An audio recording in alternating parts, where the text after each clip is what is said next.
అమ్మ నేను ఎలక్షన్ చూసుకుంటాను నాకు ఓటేయాలి. సరేనండి మరి నీకే ఓటెత్తాం, మాకేంది, మాకేమిస్తాం? ఇంటికి ఒక చీర పెడతాను, నాకు ఓటేయాలమ్మ. నా ఓటు నీకే తమ్మి. అమ్మ నేను సర్పంచ్ గా నిలబడతాను, నాకు ఓటేయాలి. సరే ఓటు నీకేస్తాం కానీ మరి మాకేంటిది, మాకే ఇస్తావు? అమ్మ నేను ఓటుకో ఫోన్ ఇస్తాను, నన్ను గెలిపిరి. సరే తమ్మి నా ఓటు నీకే ఇస్తా. సరే అక్క. అమ్మ సర్పంచ్ గా నిలబెడతాను, నాకే ఓటేయాలి. మరి నీకే ఓటేస్తాం కానీ మాకేమిస్తావు?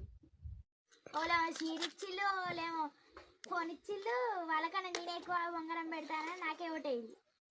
ఇప్పుడు ముగ్గురు వచ్చిన బిడ్డ ఎవరికి వేద్దాం ఓటు? అదే పిన్ని ముగ్గురు వచ్చిర్రు కానీ ఒకళ్ళు చీర పెట్టే, ఒకళ్ళు సెల్ ఫోన్ ఇచ్చే, అవి రెండు రేటు తక్కువ. నేనే బంగారం పెట్టినాకు మనం ఓటేద్దాం. ఎలక్షన్స్ తర్వాత తమ్ముడు పాట నువ్వు నిల్చుండి నేను నిల్చుండి, నువ్వు గెలవపాయ నేను గెలవపాయ, ఏం చేద్దామన్నా తమ్ముడు? ఏం చేద్దామన్నా?